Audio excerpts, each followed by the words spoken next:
Il maltempo potrebbe incidere positivamente sull'andamento dell'influenza. Pioggia e neve hanno ripulito l'aria, prova sia che dagli ospedali arrivano solo conferme dei casi già noti relativamente al virus AH1N1, meglio conosciuto come influenza suina, dato questo che conforta.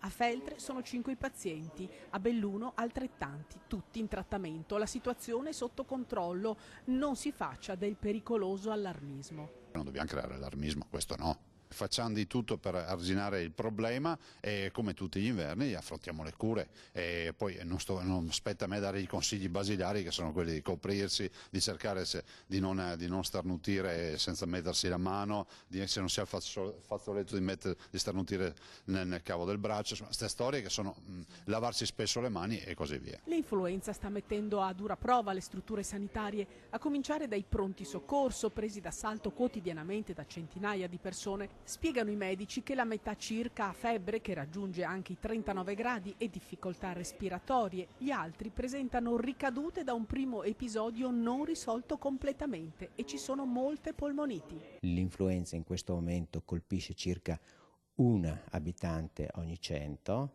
e quindi le proporzioni nel territorio anche qui sembrano essere rispettate. L'invito dei sanitari resta la vaccinazione. Soprattutto per quelle persone che hanno dei motivi di salute, di criticità, la presenza di patologie che possono ovviamente favorire una peggior evoluzione in caso di influenza.